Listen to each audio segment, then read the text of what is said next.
You're listening to the Mastermind Parenting Podcast with Randy Rubenstein, episode 64. My name's Randy Rubenstein, and welcome to the Mastermind Parenting Podcast, where we believe when your thoughts grow, the conversations in your home flow. Hi guys, how are you today? I have a special treat. With me in my podcast studio is Cory Greenberg, sleep consultant extraordinaire. She helps all of you guys who are like, enough, I just want a good night's sleep. And Cory is someone that I know personally. We met because we kept seeing each other getting recommended on Facebook. And I started realizing that when people came to me, I always start with basic needs, because I just feel like if you're not sleeping and you're not fueled properly, like I can teach you every great parenting tool under the sun, but you're never going to remember it, because sleep-deprived adults and sleep-deprived kids were just not our smartest, best selves, period, end of story. So I always start with basic needs. But what I found was when I had a family that it was clear there was a big sleep issue, I was kind of like, ugh. Like it wasn't my happy place. And then I kept seeing Cory getting recommended. And so I reached out and I was like, I think maybe we need to meet, because I'm feeling like it's a full-blown straitjacket when somebody comes to me and I know they have sleep issues, and it's obviously your zone of genius. So let's meet. So we met and we talked and it was all good. And I was like, I'm definitely going to start referring. We're in alignment. And then Cory was like, maybe I should join your mastermind. Like, I still have pretty little kids, and I want to learn some of the stuff that you're teaching in Mastermind Parenting. So we really know each other. Let me read you kind of her official bio. So she's a certified child sleep consultant working with families from pregnancy through age 5. She's also a mama of 3 kids, ages 9, 7, and 5. And she's been in the trenches of those early years of sleep deprivation. She was a clinical social worker in her former life working with families in the CPS system, and she draws on that experience and others to identify like all the little family dynamics, and she takes it all into consideration. She carries a no judgment attitude when parents tell her about the working mom guilt or the last resort co-sleeping arrangement with their toddlers. And she's all about like, let's get you guys sleeping. So she doesn't narrowly subscribe to a particular method, like cry it out or no cry. Instead, she really works with you and caters the approach to what's in alignment with you and your family values. That's what I love about you, because I think a lot of people have said that about Mastermind Parenting as well. Like, yes, I teach certain Mastermind Parenting pillars, but I'm always adjusting it based on we're not robots. Like, we're all humans. And at the end of the day, Cory's not an expert on your family. Randy's not an expert on your family. Let's really take the whole family dynamic into account, and let's cater the approach specific for you. Yes, exactly. That's the biggest key, I think, for me, and why I love this work so much is because it has taught me to be so flexible and just to kind of meet parents where they are. And, like you said in talking about my bio, I think that really draws from my experience in social work and working with family dynamics, because sleep is where all of that comes out. Whether you're a working mom or you're a stay-at-home mom and you're with your kids all day long, it really matters, what that family dynamic looks like and what's happening during the day. And all of it is going to hang out at night.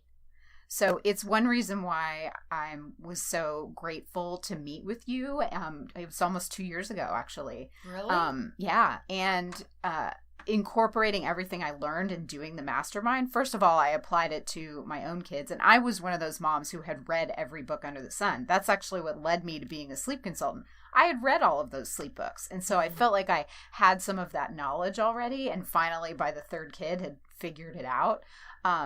But when I met with you and started incorporating some of those, skills and tactics into my work with my own kids, I realized how much I could use this in how I work with families now. Mm-hmm. And you're just always in my head when I'm helping parents with their toddlers, because toddlers can be very challenging. Mm-hmm. They, lots of different behaviors come out when it comes to sleep, and parents feel paralyzed sometimes as to how to change those patterns. Mm-hmm. So that's kind of where I can step in and say, okay, this is where we need to start.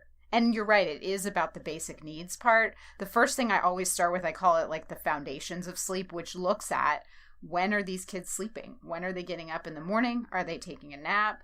If so, how long is the nap? When is the bedtime? And that's some of the sleep science stuff that you're probably like, ugh, mm-hmm. when it comes to that, is it does take a microscope to look at, are kids going to bed at the right time for their bodies? Mm-hmm. Because, not to get too sciencey or technical, but we all have, a 24-hour clock, like our circadian rhythm you've heard of. Mm-hmm. And our bodies are primed for sleep at a certain time. If you miss that window, your body is flushed with cortisol and you get like a second wind. So that's why a lot of times I hear parents, when they end up, with the kids going to bed too late, they become a Tasmanian devil. And then it's impossible for them to settle because their bodies are flushed with cortisol. Well, that's interesting with the cortisol, because I had learned years ago that if you miss the window, which is typically like 7 to 8:30, yep, right, where they're fully asleep. If you miss that window, then they're ready to party, and they'll party usually until 10 or beyond. Yes. And what happens when they go to bed, after their window? So a lot of times parents will say, well, I just ran them ragged until they just fell over and passed out. Well, a lot of times I see night wakings or early rising. Early rising is a big issue with toddlers. And the reason is you didn't go to bed when your body clock wanted you to, and everything is just kind of off. So you're not getting the deepest sleep they get is in the first half of the night. So if you're starting too late, they're not getting that really deep restorative sleep, and it disrupts the rest of the night. Curious about what your thoughts are on this. So when you don't sleep enough, and we all know it, like if you think back to your hungover days of college or now, and you're like, you wake up and you didn't sleep great, and you had, whatever, because you never hit that deep REM because you had alcohol in your system, and you wake up and you want something what? Really greasy. Yeah. Or right? Sweet or, yeah. Right? Like you're like, oh my God, I need the greasiest, grossest thing right now.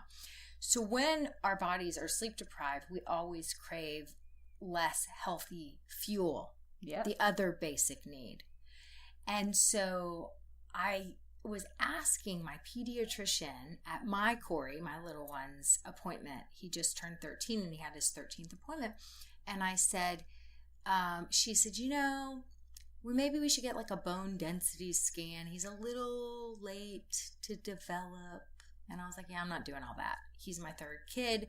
My kids don't go through puberty till 15. I've got 2 other kids to, and I said, but it is weird because in this day and age, they're saying kids go through puberty younger and younger. I said, why is that? And why are my kids going through later? Like I actually went through puberty at 15. So, not 15, at 13. So, maybe even started at 12. So my kids going through at 15 is a little odd to me. And me and my husband kind of feel like we're cheating because we get 2 extra years of childhood. Yeah. Like my 13-year-old still wants to play hide and go seek. Yeah. And I see at the bar and bat mitzvahs, the kids who are going through puberty, it's a whole different story. I have always been a sleep Nazi. Like my kids for sure. And they say as teenagers, they get way more sleep than anyone else under the sun that they know. So I've always been kind of crazy. And for the most part, my household now, for however many years, 21 years, it's quiet by 8 o'clock at night. And nobody really rises in our household until 7 in the morning. So it's always been kind of an 11-hour, not that everyone sleeps for 11 hours, but it's an 11-hour quiet zone. And I've always been pretty crazy about that. And I said, do you think that has anything to do with it? She said, for sure. She said, because when you're sleep deprived, and most of our kids are walking around in a sleep deprived state because they're even an hour, 2 hours, 3 hours sleep deprived. Yes. She said, you crave the higher fat foods, kind of like when you're, hungover or whatever. Right. And that heightened cortisol that's in the kids' bodies is causing them to develop younger and younger. I said, so are you telling me I can tell parents, hey, you need to prioritize sleep and fuel, especially sleep. That's where it all starts. And as a result, your kids could hit puberty later, because that's what we've witnessed. She said, absolutely. You could absolutely link those two. So for you guys who are dreading the teenage years, this is really important to listen to. Cory's going to share some stories with us, but really, really important to think about how much are your kids sleeping? Are they walking around in a slightly sleep deprived state? And maybe you could get 2 extra years like I do from the great kind of younger childhood before you have to deal with the teenage years, just from getting your kids and your family on a better sleep routine. Yeah, that's fascinating and makes total sense, and there's this link that's kind of talked about now between sleep and ADHD. Mm-hmm. And I was just, before I came here, rereading this article that I found so interesting. And it talks about how there are many cases where ADHD is misdiagnosed because all of the symptoms look like the same as when a little one is sleep deprived. That lack of concentration, that all of that extra seemingly boundless energy is, like we just talked about, that, cortisol that's, flooding their systems. And not only just that it's misdiagnosed, but that there's a link between ADHD and sleep issues. And if you think about a kid who has ADHD and all of the behaviors that you see, it looks like sleep deprivation, and how much that affects them at school and at home and with their peers. And so it's even more important, if your child has an ADHD diagnosis, to look underneath that, but also to understand the link that's there between them. And so getting those kids the most sleep that they possibly can is critical. It's also interesting because I wonder, when a teacher is flagging a kid as possibly being ADHD and they're encouraging the parents to go to, get go and do all the diagnostic testing. And then you go, and some people just talk to their pediatrician about it. Some people go through the whole diagnostic testing and do the rigmarole and spend thousands of dollars like I did. Mm-hmm. And then those experts come back and say, yes, your kid definitely has ADHD with a side of anxiety, because usually that's what happens. And we recommend that you put them on this medication. And I did. So no judgment about medication here.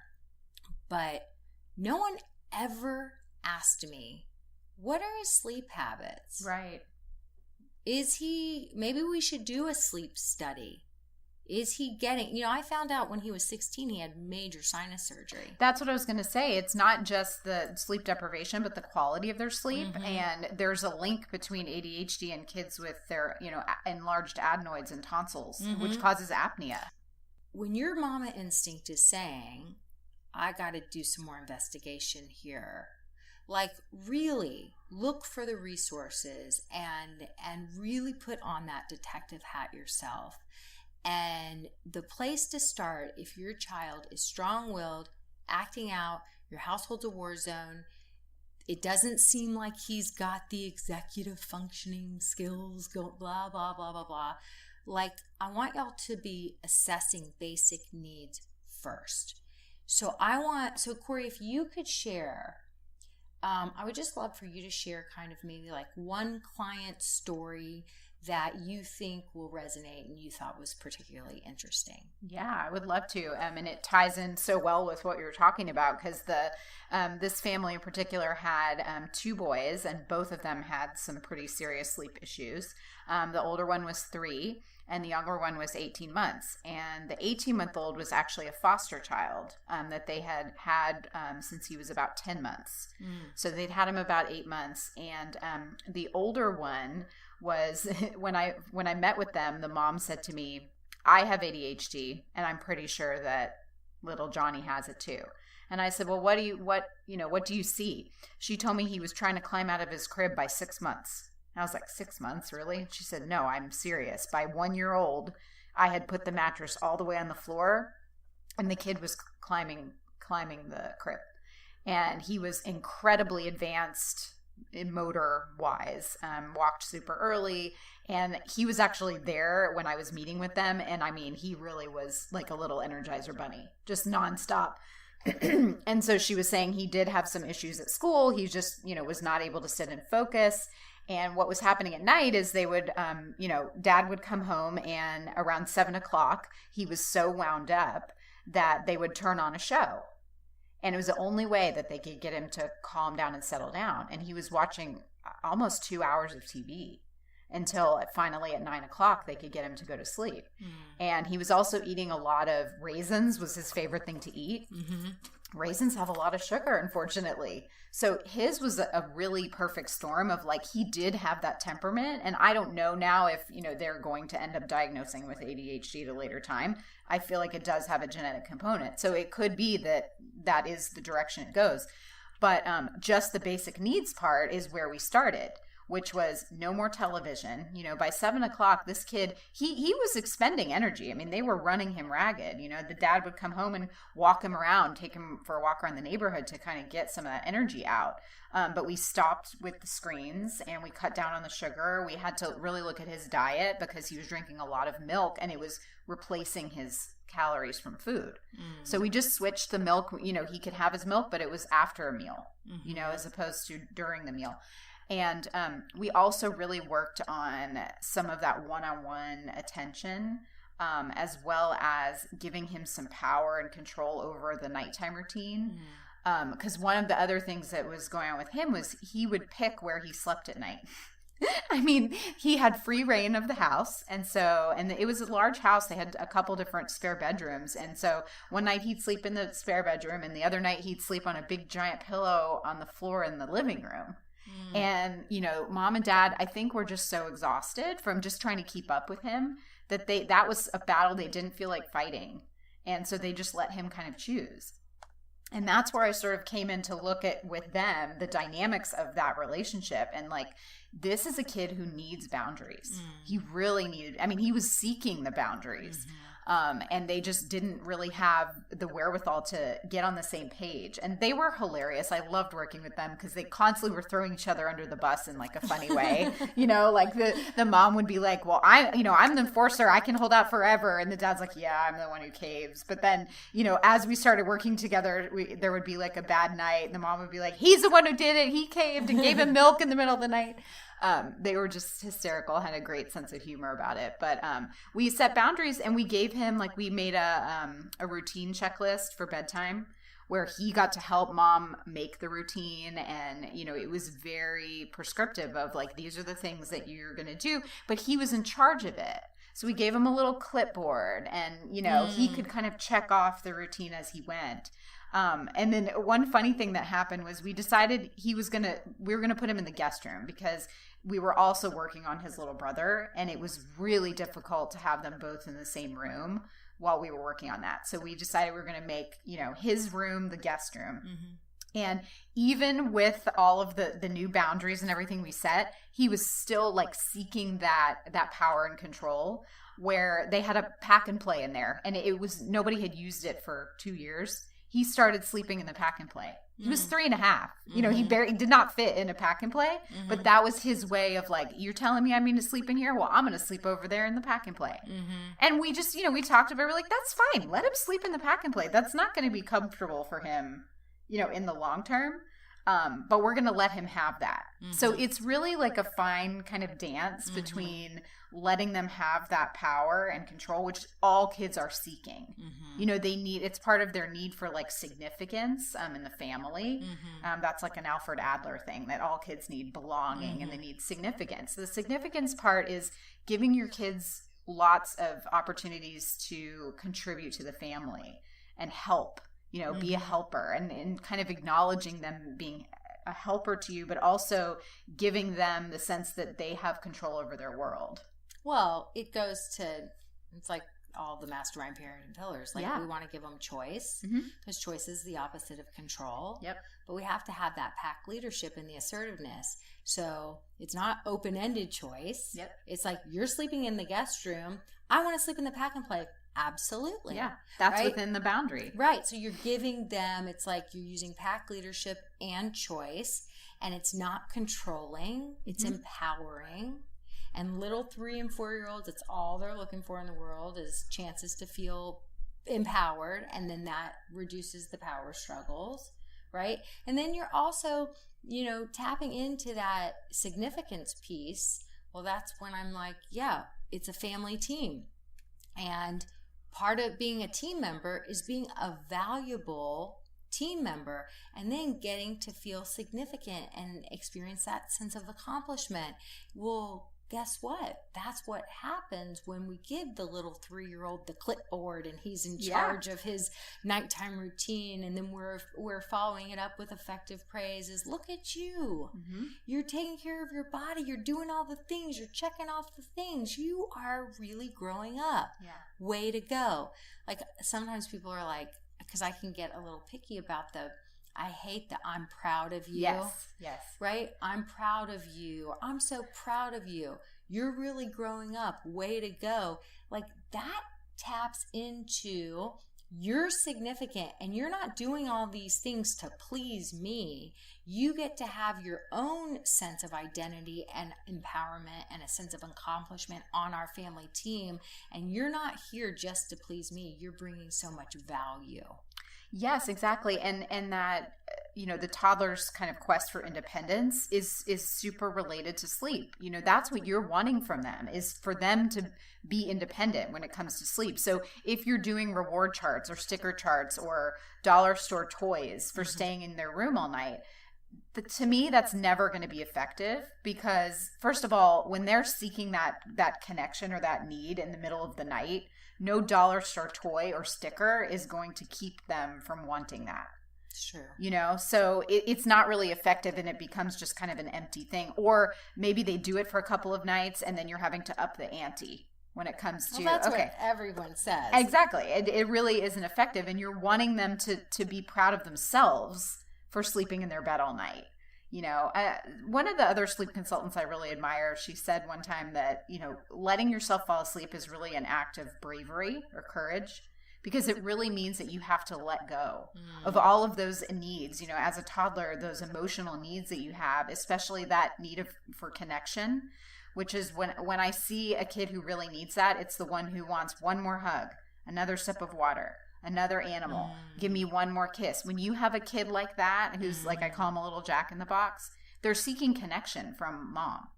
And so in order for them to calm their nervous system enough to let themselves fall asleep, that's kind of an act of bravery because it's letting go of that connection.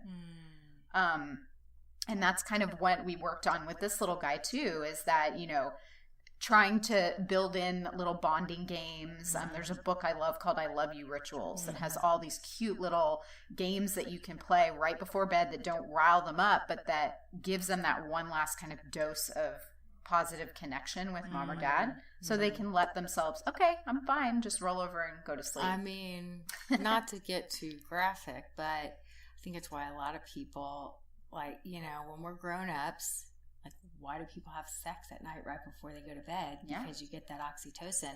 Those I love you rituals, it's like we're giving them that hit, that hormonal hit of the love hormone, right?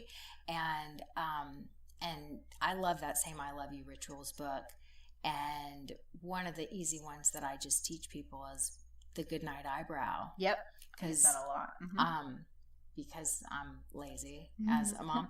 And so it's literally just tracing their face. And it's like, good night eyebrow, good night little eyelashes, good night nose. And you're just gently tracing their whole face. And another thing I like to do in terms of an I love you ritual when they get older is the essential oils on the feet. Yeah, massage is perfect. Yeah. But your older kids a lot of times, if it's like you got to be a good salesperson. And so my whole thing, my kids knew I was a sleep Nazi because my whole thing was how can you operate at your best if you're not fully well rested for school the next day? So they knew I was always crazy like that.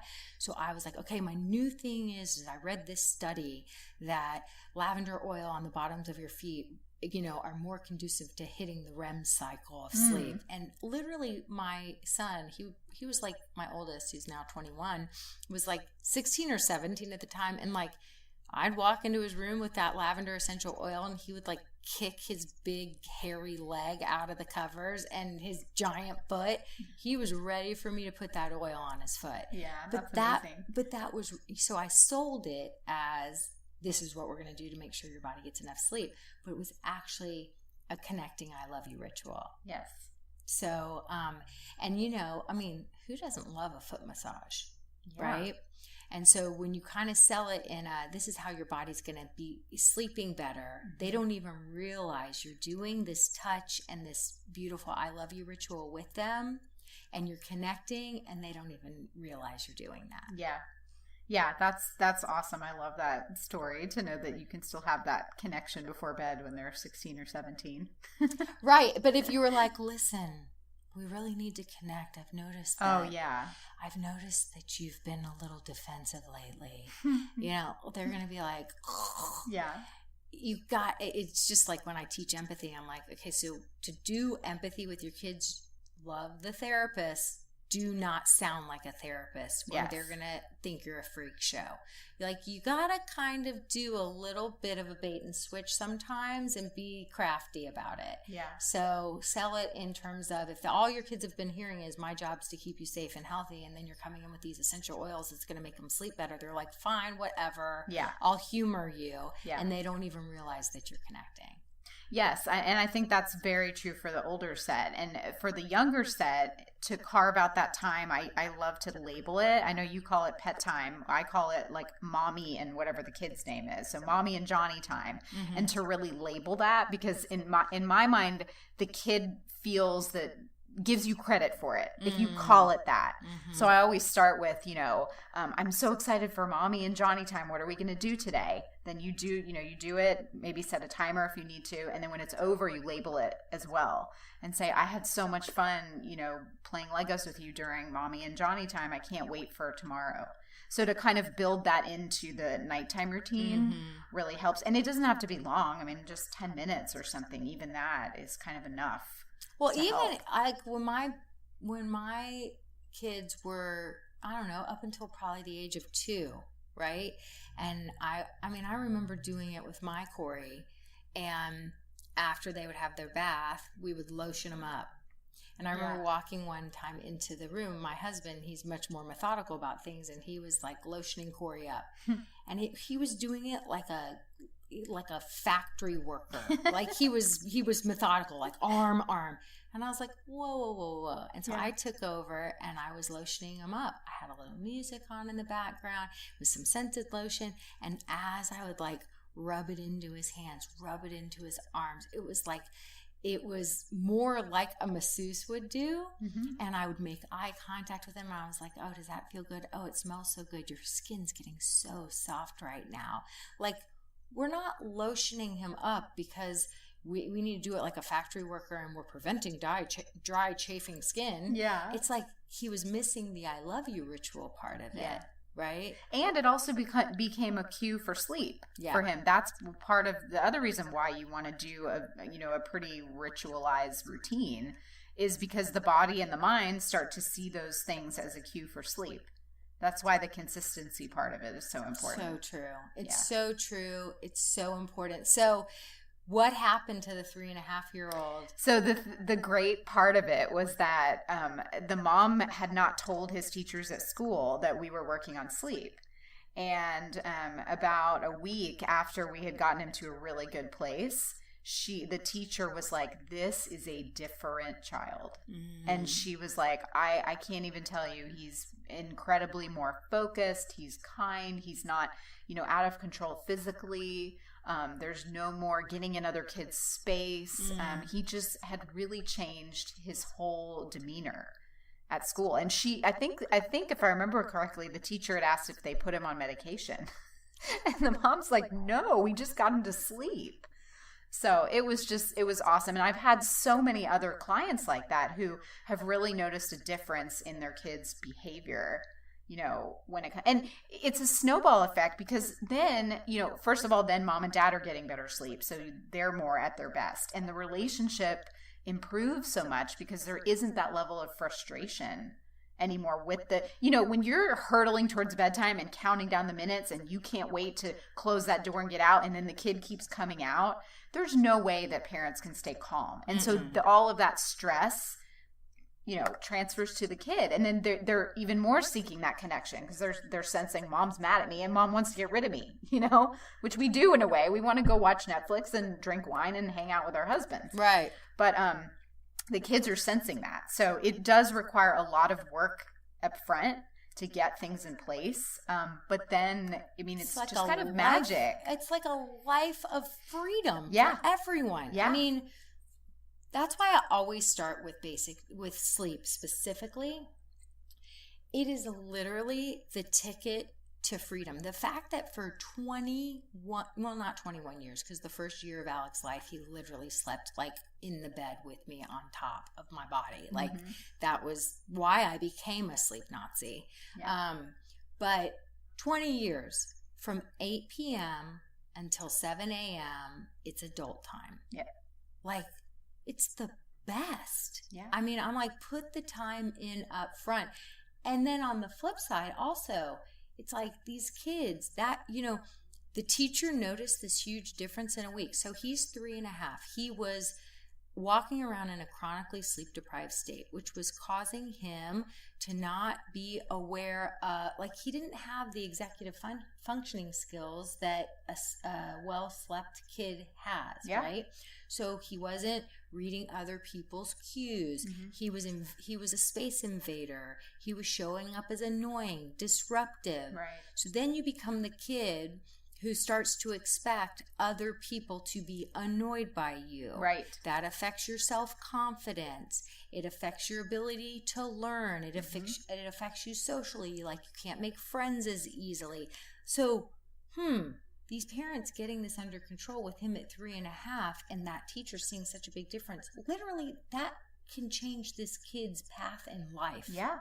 I absolutely, I agree. And like I was saying earlier about that independence piece and the self-confidence. I've seen that before too, where these kids who feel like they don't know that they don't need mom and dad to go to sleep. Mm-hmm. It's a crutch almost. And so once we've given them that gift and they know I can just do this all by myself and, roll over and go to sleep if I wake up in the middle of the night, it gives them a higher sense of self-confidence to tackle other things.